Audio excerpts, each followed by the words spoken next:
It was a Tuesday morning in the Carter house, and Megan was about to find out that her husband's fishing trip had nothing to do with fish. Hey, can you grab my blue duffel from the closet? I need to start packing tonight. The fishing trip is this weekend, right? Yeah, me and the guys. Lake something? I don't know. Walter picked it. Walter picked it. Well, can you just grab the bag? Megan grabbed the bag. She also grabbed his phone off the table when he left the room to shower. Lake something. She set the phone back down exactly where she found it. She didn't say a word, but her hands were very, very still. That afternoon, while Brandon was at work, Megan got busy. Inside the box was a collection of things that were definitely not Megan's. A red lace top, a silk slip, a set of lingerie with the tags still on, a little card tucked inside that said, "For our next trip, Kay." Our next trip. She picked up the red lace top first and folded it the way she used to fold Brandon's shirts. Neat corners, clean crease. She set it in the bottom of the duffel bag. There, all packed. She carried the duffel back to the closet and set it right where Brandon expected to find it. She went downstairs, made dinner, and when Brandon came home, she smiled and asked him how his day was. Fine. Long. You grabbed the bag? Already in the closet. All ready to go. Thanks, babe. He kissed her on the cheek. She handed him a plate of pasta. Neither of them said another word about it. The next morning, Megan drove to her best friend Rachel's place. She needed to tell someone before she burst open. What happened? You look like you either just did something brilliant or something terrible. Maybe both. Sit down. Start from the beginning. Megan sat. She told Rachel everything. The phone, the text from Kayla, the hotel, the box in the closet, the duffel bag now packed full of another woman's lingerie, sitting in her husband's closet, waiting for him to take it to the airport. You folded it. I folded all of it. Neat corners. Clean creases. Megan, What? that is the most terrifying thing I have ever heard. I mean that as a compliment. I know. What happens when he opens it? I don't know. But he won't open it here. He'll open it there. With her. Oh. Yeah. Rachel set down her mug. Okay, but we need to talk about what comes after, because this is a move. This is a big move. Do you have a plan? I have the beginning of a plan. Which is? I called Dorothy. Your neighbor Dorothy? The 70-year-old Dorothy? She has been through 3 marriages, and she knows a divorce lawyer. Dorothy is your plan. Dorothy is the beginning of my plan. Rachel picked her mug back up. Okay, actually, yeah, Dorothy is a great plan. Dorothy Wilson lived 2 houses down from Megan and had seen everything in her 70 years. She was sitting on her porch with a glass of sweet tea when Megan came up the walk. I wondered when you'd come over. Sit down, honey. You want tea? Please. Dorothy poured without getting up. She had a whole pitcher ready. I've seen that man leaving at odd hours for about 2 months now. I didn't say anything because it wasn't my business, but I made a note. You made a note? I write things down. Old habit. Now tell me what you've done so far and what you need. Megan told her. The whole thing. Dorothy listened without interrupting, which Megan appreciated more than she could say. When Megan finished, Dorothy was quiet for a moment. The card. You left the card in the bag. On top. Good. Details matter. Now, have you looked at your finances? Not yet. That is the first thing. Before he lands wherever he's going, before he opens that bag, you look at every account. You know what's there. You don't move anything yet. You just know. Okay. Second thing, you call my lawyer. His name is Gerald. He does not overcharge and he does not mess around. I will give you his number. Dorothy, I don't know how to thank you. Don't thank me yet. Thank me when it's done. Now, tell me about the man's father. Walter? Is he the type who will stand by his son no matter what? Or is he the type who will be embarrassed? Megan thought about that for a second. He cares a lot about how things look. Then he is going to be more useful than you think. What do you mean? Men like that do not like scandal. They do not like mess. And when the mess belongs to their son, they will sometimes pay to make it go away quietly. You need to be the quiet option. You are terrifying. I am experienced. There is a difference. She refilled Megan's tea without being asked. Now, when does he leave? Friday morning, early flight. Good. That gives you 3 days. Use them. Friday came fast. Hey, I'm heading out. Don't wait up or whatever. Have a good trip. Well, thanks. Okay. She heard him grab the duffel from the closet. She heard the zipper, just a little tug, like he was checking it was closed. He didn't open it. Of course he didn't. Why would he check a bag his wife packed for him? Megan lay there in the dark for exactly 2 minutes.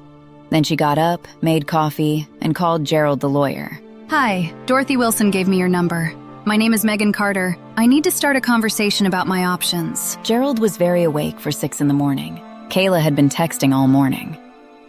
Brandon pulled into the hotel parking lot around 9 after a 40-minute flight and a rental car he had put on a credit card he thought Megan didn't know about. You made it! I was starting to think you bailed on me. Traffic from the rental place. Where's the room? 3rd floor. I got us a corner room. You're going to love it. Nice. They got upstairs. Kayla flopped on the bed. Brandon set the duffel down on the luggage rack and started to unzip it. I hope you brought something nice. I want to do a whole dinner thing tonight. The restaurant downstairs has a dress code. Yeah, I packed a button down. It's fine. He unzipped the bag. What? Brandon, what is it? He reached in and pulled out the red lace top. He held it up. Kayla sat up. Is that mine? Yeah, it's yours. Why is that in your bag? I don't know. How does she even... Did she know it was mine? I don't know, Kayla. He reached further in and found the little card. He read it. His face went through about 4 different expressions in 3 seconds. Is that my card? From the box? I left that whole box at your house. I told you to hide it better. I know. This is bad. I know. She packed it. She actually packed it. And you just carried it through the airport. I know. What does this mean? Brandon sat down on the bed next to the open duffel. Every single thing in the bag was Kayla's. Not one shirt, not one pair of socks. He had nothing to wear. It means she knew before I left. She knew and she didn't say anything. Why would she not say anything? Brandon didn't answer. But the answer was forming somewhere in the back of his head, slow and cold. I need to call her. Do not call her right now. I have to. Brandon, think for 2 seconds. If she knew before you left, she's been doing something since you left. Calling someone, a lawyer, your dad, something. That landed. My dad. Does she have a relationship with your dad? He likes her more than he likes me. He always says that like it's a joke. It might not be a joke. Walter Carter lived in a big house in the nice part of town, with crown molding and a housekeeper who came on Wednesdays. He was having his 11 o'clock coffee when Megan knocked on his door. Come in. I'll get you a cup. He didn't ask what was wrong. He brought her coffee and sat across from her in the study, in the chair he always sat in, and waited. I need to tell you something about Brandon, and I need you to hear all of it before you say anything. All right. He has been having an affair. Her name is Kayla. It has been going on for at least 2 months, probably longer. He told me he was going on a fishing trip this weekend. He is not fishing. He is with her at a hotel right now. Walter was very still. I know this is hard to hear. I'm sorry to be the one to tell you. Don't apologize. This is not your fault. I've already spoken to a lawyer. I am not here to ask you to take sides. I am here because I thought you deserved to know before it became something public. Walter set his coffee cup down very carefully. How long have you known? Since Tuesday. And you've been holding that since Tuesday? I needed to be ready before I did anything. Yes, that's sensible. He was quiet for a long moment. When he spoke again, his voice was very measured, very controlled. My son is a fool. I'm not asking you to say that. I know you're not. I'm saying it because it's true. He stood up and walked to the window. He looked out at his very well-kept yard for a while. You've been a good wife to him, better than he deserved. I watched it for 7 years, and I've never said so, and I should have. Walter? No, let me say it. He coasted on your work, your patience, your kindness. He took all of it for granted, and he still went looking for something else. That is not a reflection on you. That is a character problem. His character. I appreciate that. What do you need from me? I don't need anything from you. I just wanted you to hear it from me. Not from him and not from a lawyer's letter. Walter turned back around. You are a remarkable woman, Megan. I mean that without any condescension. I genuinely mean it. Thank you. For what it's worth, and I know this may not be worth much right now, you will be fine. You are the kind of person who lands on their feet. I'm working on it. I'll make a call or two, not to interfere, just to make sure things move fairly. You understand what I mean? Megan understood exactly what he meant. Walter Carter calling people was not a small thing. Thank you, Walter. Don't thank me. I should have done more a long time ago. This is the least I can do. Brandon had spent 3 hours trying to figure out what to do. He had called Megan 4 times. She had not picked up. Her voicemail said her inbox was full, which he was almost certain it wasn't the week before. You have to go back. I know. Like today. You have to go back today and talk to her before she does something permanent. She already talked to a lawyer. How do you know? Because that is what she would do. That is exactly what she would do. She's been planning this since Tuesday, Kayla. She packed that bag and she made a plan, and she's been 3 steps ahead of me this whole time. Okay, so go fix it. Fix it. Yes, go home. Explain. Beg if you have to. You want me to go home and beg my wife? I want you to go home and make sure she doesn't take everything. We can figure out the rest later. Brandon looked at Kayla for a long second. Something shifted in his face. The rest. What? What is the rest exactly? What are we doing here, Kayla? We're in a hotel room with a bag full of your lingerie and no clean clothes for me. And my wife knows everything. And you're telling me to go fix it, and then we'll figure out the rest later. What is the rest? Brandon, don't do this right now. I'm serious. What did you think this was going to be? I thought you were going to leave her. You said you were going to leave her. I said a lot of things. Kayla went very quiet. Excuse me? Look, I'm not saying I didn't mean them. I'm saying things are complicated now. Things were always complicated. You told me she didn't understand you. You told me the marriage was basically over. You told me... I know what I said. So which part of it was true? Brandon didn't answer. He picked up his phone and started looking at flights back home. Kayla watched him do it. You are unbelievable. I'll call you when I figure things out. Don't bother. She picked up her bag from the corner, the bag she'd packed for herself, and walked out. The door didn't slam. She closed it very quietly, which was somehow worse. Rachel was at the house when Megan got back from Walter's. She'd brought wine and takeout, and she was sitting on the kitchen counter eating spring rolls when Megan walked in. How did it go? Walter called him a fool. Walter said that? Word for word. I did not have that on my bingo card. He also said he'd make some calls to make sure things go fairly. I think that means he's going to encourage Brandon not to make this ugly. Meaning he's going to pay for Brandon not to make this ugly. Possibly. I'm not counting on it. But it helps. Megan's phone buzzed on the counter. Brandon, calling for the 5th time. She looked at it. She let it go to voicemail. You're not going to answer? Gerald said not to take any calls until we've had a chance to set some things in writing. I'm following instructions. I love Gerald, and I've never met Gerald. Dorothy has good taste in lawyers. So what happens now? Megan poured herself a glass of wine and sat down at her own kitchen table. She looked around the room for a moment. The kitchen she had painted herself. The curtains she had picked. The plant in the window she had kept alive for 4 years. Now I wait for him to come home. And when he does, I stay calm, I say very little, and I let Gerald do the talking. And the bag? What about it? When he comes back with the bag, the duffel, full of Kayla's things. Oh, he can keep all of that.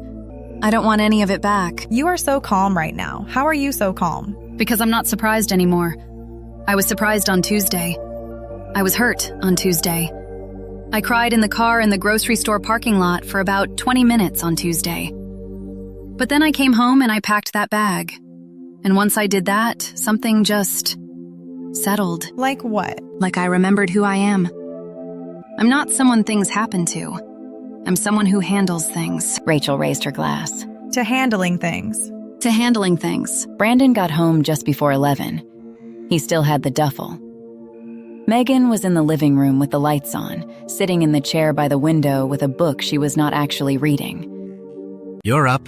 I am. I called you. I know. He set the duffel down by the door. He looked terrible. Wrinkled clothes, no luggage other than the bag, and the specific look of a man who has spent 4 hours in an airport thinking about his choices. Megan, You don't need to explain tonight. I want to explain. I know, but it can wait. Wait for what? My lawyer will be in touch on Monday. You should probably get one too. The word lawyer landed like a stone in still water. It doesn't have to be like that. Brandon, I packed your bag. I know. I packed it on purpose. I know. So we both know what we know. There's nothing left to explain. I just need you to understand that I am not angry right now. I'm not going to yell. I'm going to be very fair and very calm, and so is my lawyer. Can we just talk? Without lawyers? We can talk all you want, but the lawyer part is happening either way. Brandon sat down on the couch. He looked at the duffel by the door like he was thinking about kicking it. I'm sorry, Megan. I believe you. I think you're sorry things went the way they went. I think you're sorry you got caught. I think some part of you might even be genuinely sorry that you hurt me. But sorry doesn't really change the shape of things. It doesn't have to be over. Brandon, I'm serious. We can work through this. I know you believe that. But I want you to really think about something. I found out on Tuesday. I packed that bag with a clear head and a steady hand. I let you walk out of this house, through an airport, into a hotel room, without saying one word. And then while you were gone, I talked to a lawyer. I talked to your father. You talked to my dad? And I made a plan. I've been 10 steps ahead of you since Tuesday morning. And I am telling you, honestly and calmly, that this is over. Not because I'm angry, because I'm done. Brandon had nothing to say to that. He just sat there. 1 week later, on a warm Saturday afternoon, Megan sat on Dorothy's porch again. Same chairs, same sweet tea. Things were very different. Gerald says the paperwork is moving. Faster than I expected, honestly. Walter made a call. You know about that? Walter and I have been friends for 30 years. He called me after you left his house, said he was ashamed of his son and proud of you. I told him he should have said that to you in person. He did, actually. Good. He's a slow learner, but he gets there. Megan smiled. A real one, not the polite kind she had been wearing all week. Can I ask you something? Always. When you went through your divorces, the hard ones, what was the thing that kept you steady? Dorothy looked out at the yard. She took a long sip of tea. Remembering that I was a whole person before him, and knowing I would be a whole person after. That simple? It's not simple. It just sounds simple when you say it out loud. Inside, it takes a lot of work. But once you believe it, no one can take it from you. I think I'm starting to believe it. I know you are. I could see it in how you walked up the path. You walked different than you did last week. How did I walk last week? Like you were bracing for something. Today, you just walked. Megan looked down at her hands.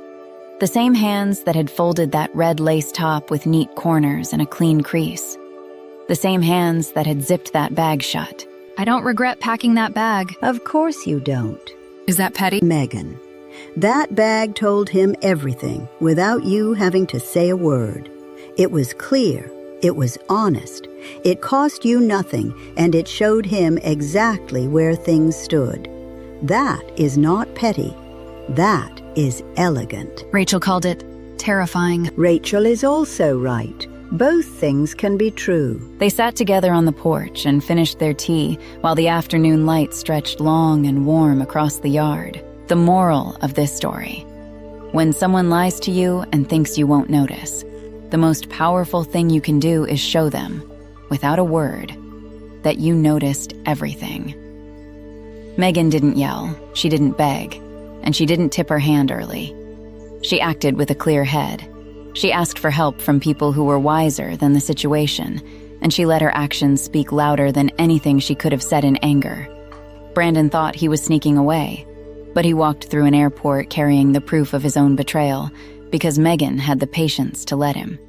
And in the end, the people who tried to underestimate her, who thought she would be too shocked or too sad to act, were the ones left scrambling while she was already 3 steps ahead. The lesson is this: your dignity is not something someone else can take from you. You give it away when you let other people's bad choices make you act without thinking. Stay steady. Make a plan. And never, ever underestimate a calm woman who has already made up her mind.